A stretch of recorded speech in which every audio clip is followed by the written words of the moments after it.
Hi guys, we're here on the Elation podcast today with a special episode here at MusicCon. We are in the Jazz and Heritage Center in the drum room, which is pretty damn cool, I have to say. But we are here talking with Rob Schwartz. How are you? Wonderful, sir. How are you today? I'm good. Glad to have you here in New Orleans. I'm glad to be here. Absolutely, here in the conference. And how you having? You having fun so far? How do you? This is my second year at the NOLA MusicCon, and I had a blast last year, and I'm having a blast so far today. Well, that's awesome. Melissa, amazing job. So happy. Yeah, they do a great job. Awesome. They do a great job. I'm here with David. Absolutely. So you hear it at 10 o'clock again. I hear you keep talking at 10 o'clock. I'm on the East Coast. You know, 10 o'clock. Well, it's hard to get up at 10 o'clock when you go out in New Orleans, for sure. New Orleans, it's a beast. It'll eat time up. It's a wonderful beast. Absolutely. Well, Rob, let's talk a little bit about introduce us and tell us what you do and what you're down here for, and we'll go from there. So what do I do? That's probably a 6-hour answer, but let me sum it up. There you go. Sum it up. All right. I have a building in Atlantic City called ACX1 Studios, which is a 4-story, 550,000 square foot mall. We converted to a music incubator, movie production studio, and event space. We have 8 venues in our building. One holds up to 3,000. We have some that hold up to 150, the smaller side. I'm also most known for WhoMag. I had a TV show called WhoMag TV. We aired worldwide. Interviewed about 3,000 people between WhoMag TV, DMTV, Video Vision, and our websites. I have a music distribution company. I have about 350 labels signed to me with about 1,000 artists signed to my distribution. I'm the governor of the Grammys for the Philadelphia chapter, also the co-chair for the education department. I'm a sync licensing guy. I'm a music supervisor, part of the Guild of Music Supervisors. I have a big music festival called DistroFest. Okay. And DistroFest 4 is coming up. April. I haven't told anyone. I'm telling you guys first. Awesome. April. Yeah, I do a lot of stuff, man. I speak around the world: Bulgaria, Barcelona, London, Rome, South Korea, Scotland, Toronto, South by Southwest, Tulsa, and New Orleans. So I do a lot of cool stuff, man. But my main thing is I try to inspire people to do great stuff, and it's just amazing. This music industry is a very tough industry, but it's the best in the world. So if you can survive in this, you're a superstar. And I try to help provide that superstar status for people. Absolutely. Yes. Well, one of the best things you can do to teach or to tell independent artists is to get multiple revenue streams. Mm-hmm. And so it seems like you've kind of adapted that in your life as well. I mean, because I always say you have to find where you fit in the music mold. You can't mold music yourself. You have to find out where it wants you, because it takes you all kinds of different journeys. I mean, you might start off, like for me, I started off as a producer, but when I got to LA, there were so many producers to compete with. I had to find a place that fit in a little better, and I ended up in live sound. Music producer? Yes. Okay. Yeah. So that's where I got the bug for music. That's why I'm here. Mm-hmm. But in the end, full circle, I get to produce and do things now I like to do. Wonderful. But sometimes you just have to manipulate your own process. Get in where you fit in. And get in where you fit in, right? Mm-hmm. Well, let's talk about some of the things you did while you've been here. You talked in a couple panels. What did you talk about this trip? So I spoke on 2 panels. The first one was on festivals because of DistroFest. Right. It was an amazing panel with some incredible people especially one of those Jazz Fest, which is legend. Right. New Orleans Absolutely. is Jazz Fest. So absolutely. It was amazing with EJ and everybody else. The second panel I spoke on was on radio. So one thing I didn't mention, I have one radio station right now called Splash 98.5 FM. We're not officially a FM yet. We are media-based though, so everything we play goes to the charts. And no one knows this yet, but that's fine, because the time we put this out there, it will be known. I'm launching my second station when I get back home. Awesome. In a couple of days. It's the first one's Progressive Top 40. My second station is hip hop and R&B. So I'm excited about that. That's going to be a great. Excited. I'm excited because we have an investor. We have the FM antenna coming already and planned. Everything's great. I got amazing people like Dan Matthews as a partner, who has 7 other stations, FM stations, as the program director. I'm the music director, and my friend Terrence. So it's going to be amazing. So what have I done so far? I spoke on those 2 panels, but I think the best part about it is like watching and meeting so many incredible people. Like Melissa does a great job. This is the second year again working with Melissa, and she just brings amazing people together. And I love being in the mix of amazing people. Absolutely. Yes. Well, and there's a lot of people outside of New Orleans that come here Yes. to. What do you think they come here for? Do you think you come here for a little bit of the vibe, a bit of the information, the people? Like what is the overall look from outside of New Orleans? How do you see New Orleans? So why do me personally would come to something like New Orleans, besides of course Melissa? It's a beautiful city. And the thing about New Orleans is that this is my 4th time here. 2nd time with NOLA MusicCon. I spoke on 2 hip hop events before. Gotcha. Before this, and coming here and just like the talent is insane out here. And it's like there's certain, like, the United States is amazing, but there's so many little pockets of places that are just crazy. Right. And one is New Orleans. Right. So the first time I came here, I'm like, all right, cool, I'll go to wherever it is. I went like 3-4 years ago. I'm like, oh my God, like, the talent's insane. It's insane. So I spoke twice for this other hip hop event. And then when Melissa asked me to come here, I came here last year, and I got to see it in a broader scale, because that first 2 were hip hop. Right. This was more everything. And it was like, wow. Like, Yeah. it's like, you know, there's certain places like Austin's amazing, right? Nashville's amazing. There's I'm from New Jersey. There's Right. spots in New Jersey with little pockets that are just not even, like Willingboro, New Jersey. No one ever heard of Willingboro, New Jersey. But some of the best talent, from Adam Blackstone, who does all the stuff for the Super Bowl. Like, Right. people like that in a little town in Jersey, Willingboro. There's like little pockets of places. And New Orleans is a spot where it's just so much talent. And the hard part about that is that when you have so much in a little spot, I mean, New Orleans blew up music-wise, and it continues to, but I think it needs to be recognized more. So Well, I agree with you on that, and I keep pushing for that as well. And I feel like we have tons and tons of, to give you a restaurant reference, tons of cooks. We need more chefs. Yeah. We need people that are curating these talent and people that they can actually put some movement in their careers. Because there's a lot of artists turning albums out and pushing music out and performing live and doing everything that you need to do, but it's turning that next level, which is tough to do out of the city.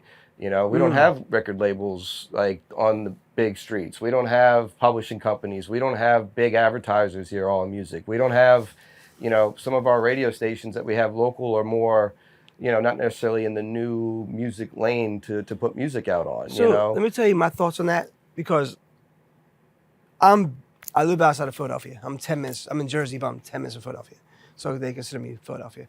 My building's Atlantic City. Right. So where I live, eat, sleep, everything's Atlantic City. Now, Atlantic City is a destination. What it means is that people come in and they go home. Right. You don't see them again. The surrounding area of AC is like Margate, Brigantine. It's vacation homes.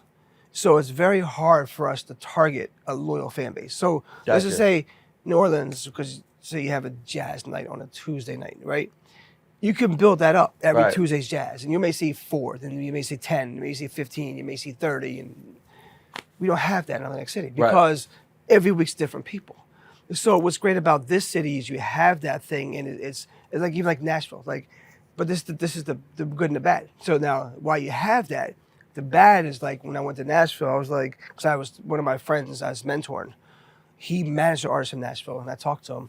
And his big thing is he's always got gigs. Every day he's performing in Nashville. Right. But he's doing covers. Right. How do you break that mold to get out of the covers? And I see that here too. Absolutely. Where I'm at, in Lake City, like, they can't get jobs, period. Right. So, wow, it's amazing that you could be a musician and have a job out here.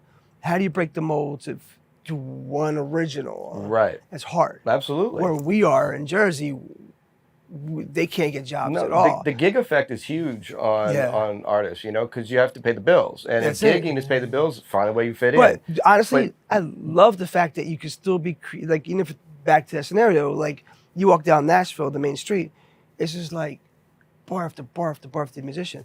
Here too, you go out here on Bourbon Street and you see a lot of live bands. But you could also, in Nashville, you could also walk in at big record labels. Yes. You can walk into ASCAP. You can walk in. You walk MLC. in and MLC's in Nashville. Having that stuff around you molds you into understanding the business better because everybody in the street understands it better. Yes. You know, not having that structure here, I feels like where everybody hits a plateau, and then it kind of just stays there. You know, and unless you or find a way to get some of that attention outside the city. Totally. So if we could get somebody curating here that can bring some of that national attention to some of these beautiful, talented artists that we have, I feel like it'd be really. And the thing really is, I good don't for the think city. it's as difficult as people think. No, it's not. Because as a musician, listen, if you're doing music and you're paying your bills, God bless you. That's amazing. Right. You're doing better than most. I have 1,000 artists signed to my distribution. 1,000 people. I talk to them all the time. I phone all day with music distribution artists. And I have a lot of big legacy artists, like big names signed to me that were big in the 80s and 90s. And now they're trying to figure out how to make money now. It's tough. It's a whole different system. Absolutely. So, I mean, like places like New Orleans and Nashville and these places where they have this, it's great. The artists can make a career doing what they love to do. Absolutely. Because the other alternative is take a day job. Absolutely. And you're going to hate that. Well, one of the ways they can do it is festivals. Absolutely. So let's talk a little bit about your festival. DistroFest. Yes, DistroFest. Yes. Love it. Tell me about it. So DistroFest, it's called DistroFest because I made it for my distribution artists. That's the name. So what happened was DistroFest, a lot of my artists, again, back to 1,000 artists, a lot of them say, hey, Rob, how do I go on Roll Loud? How do I go on Loudpalooza? And I was like getting tired of saying, dude, you can't. You don't have to follow in a budget. It's not easy, dude. Right. And like, I love my artists. I support them all the time. So I said, you know what? Let me stop this right now. Let me do my own festival for my artists. Right. I'll make it the coolest festival you ever been to. Let my artists brag and say, yo, I perform at DistroFest. So DistroFest 1, we had people like CNC Music Factory, Suicidal Tendencies, Raz B from B2K, Shahid the Rugged Child from Wu-Tang, and all these other incredible artists. We had Haj G, Fam of the Beat from UMCs. We had so many amazing artists perform, and most were independent, from jazz, hip hop, soul, Latin, rock, pop, everything, country, performance one day festival. It was just made to give my artists a chance to like flex, like and we had this big, huge outside spot. It was amazing. So there was a lot of behind. I'm writing a book now, and in my book I break down the drama because I do dope stuff. It's my book. That's what it's called. And you're the first person I told. Hey, I like that. I'm working book. I do dope stuff. It's basically a story about getting inside the mental of someone in the industry. It's not a bio. It's not a self-help. It's not an industry book, but it's a combination of them all. And basically, I'm breaking down the strategy of like, this is how you gotta think. Right. So I had so many issues with DistroFest 1 that no one knew about. Right. And literally, my location got canceled on me 10 days before the event. Wow. So I had to move it, and everyone kept canceling on me because there's a whole, again, it's in the book. Yeah. But anyway, so I did DistroFest 1, right? And it was amazing, bro. It was amazing. And I put everything into this.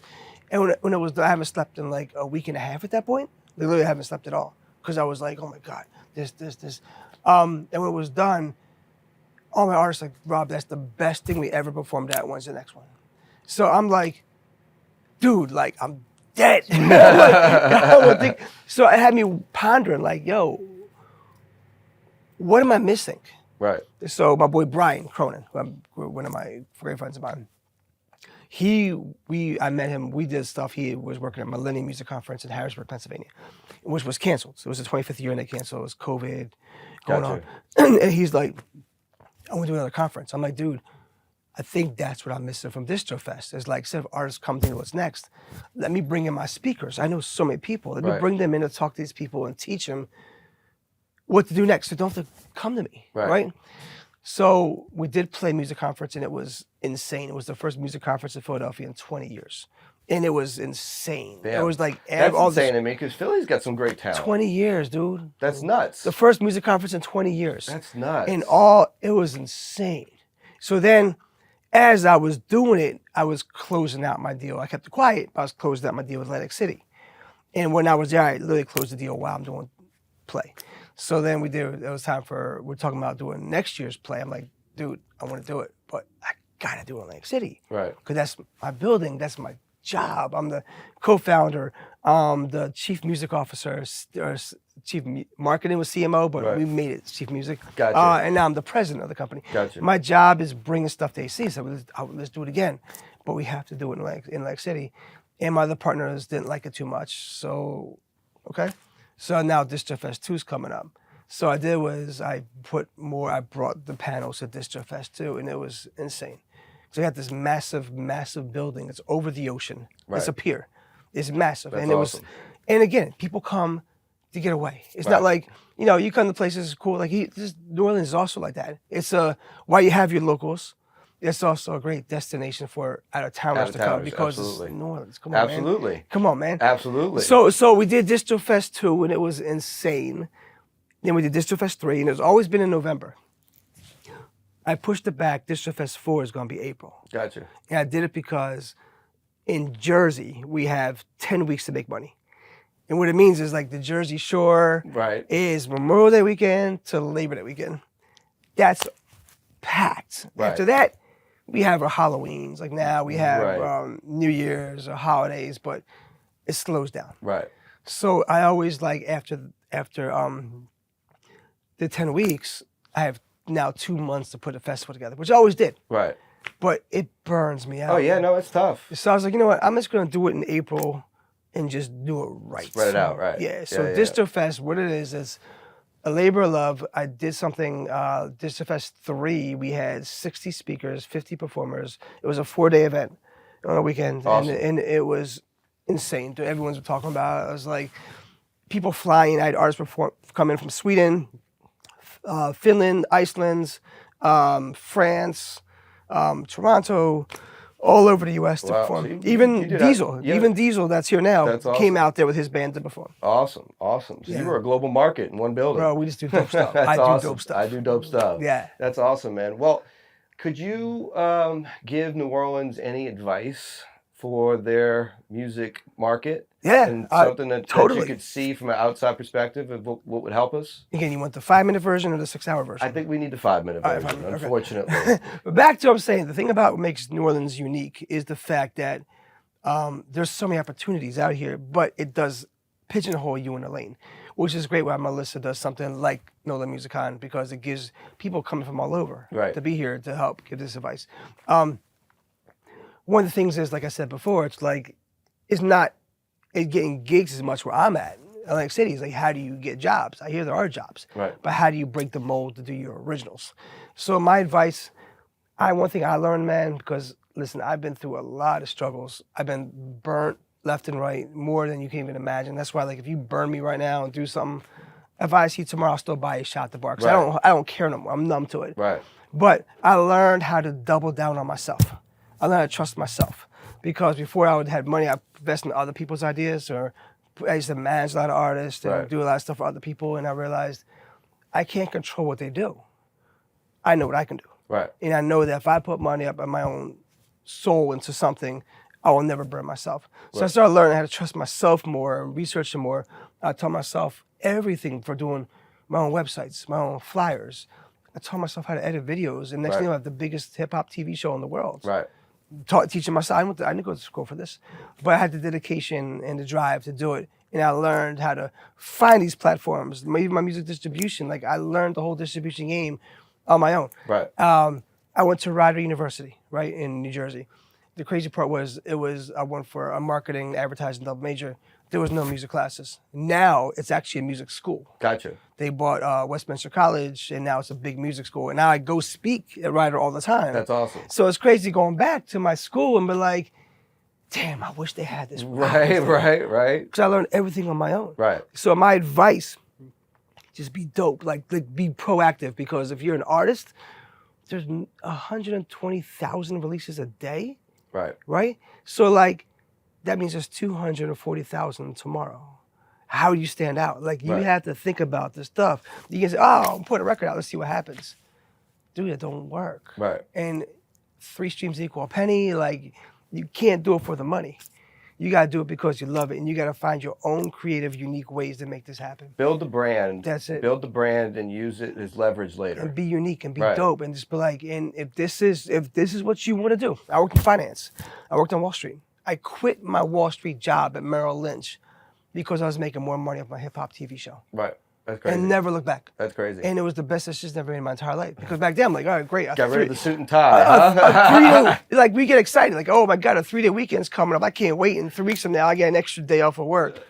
Yeah, I'm in New Orleans. Like, I'm here for a week. I'm here, but I'm working. I just got back from Scotland. I spoke at a panel in Scotland a month ago. And in between, I spoke at Temple University. I spoke at Mondo in New York City, which is one of the dopest conferences in New York City. So I'm speaking in between, but this stuff, which is work, but I love it when you work. It's not work. Meeting when you people love what like you you, do. David, meeting people like you guys, it's great because you get to meet energy, people there. And the good thing too is being part of the Grammys, the governor of the Grammys.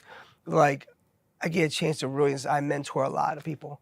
You know, there's a mentorship program with the Grammy U. I do usually 2 per semester, and I do what I can, man, because I had never had any mentorship at all. They do a great job. I was a part of Grammy camp for you know, out in USC for a while. I wish they had that when I was younger. Yeah, no, I'm telling you, dude. Like, it was really awesome to see. I keep pushing for New Orleans to have its own chapter. I don't know why we're in the Memphis chapter. Yeah, so there's 12 chapters. Right. So the advantage we have in Philly, we're one of the smallest chapters, but we're less than 2 hours from New York. Right. We're less than 2 hours from the DC chapter. Right. So we have 1/4 of all the chapters are here. Right. Now, we're small. Right. We're small. We grew out to Pittsburgh. Even Jersey, we're half of New Jersey. The other half is New York. And we're like part of Delaware because the rest is DC. But we got to work on that 13th, that lucky number 13. We are known as the party chapter. That's awesome. And I'm gonna tell you why real quick too, is because I had the Grammy holiday party in my building last year. And what it was is like, so we do these things, usually it's in Philly, because we're Philly, and people don't want to drive an hour to Atlantic City. They want to stay in Philly. We always did in Philly. But the problem is with Philly is like, cool, we get the spot, you're there for 2 hours, you still gotta pay for drinks, and there's some I remember the last place we had, the food was just bad. Right. And after 2 hours, they kick you out, and you gotta find your own after party. Right. I'm like, dude, this is my building. Like, we started at 5 p.m. Guess what time we ended? 5 a.m. Right. Because we had to do the 2 hours. And then we, you know, it was, all right, so this officially ends, but let's just walk out that front door, and here's my other venue. I have 8 venues in my building. Right. We partied all night. So we're known as a party. That's awesome. The party Grammys. That's so we have a lot of fun. That's awesome. Well, listen, it was good having you here today. I wanted to ask you some fun New Orleans questions just as we kind of end out here. Let's do it. Favorite music venue in New Orleans? Have you seen any spots here? Mine. Oh, and out here. Out here. Yeah, out here in New Orleans. Venue. I've been to a bunch of the smaller spots, and wherever I listen, man, it's the vibe. I'm a vibey person. It's a vibe. Okay. I can tell you a little story happened. Istanbul. Okay. And I may not get a lot of love for this thing I'm going to say, but we went there for the first day, and the owner is apparently the chess guy. He had a chessboard, and he beats everybody. Everyone comes to everybody. I talk a lot of junk when I haven't played chess in years. And my dad used to beat me when I was in like grade school. And I stopped. Yep. So anyway, in college, I just somehow started playing because people were playing that way. Anyway, so the owner was beating everybody for weeks, beating everybody. I was like, I'll beat you. He's like, no, you won't.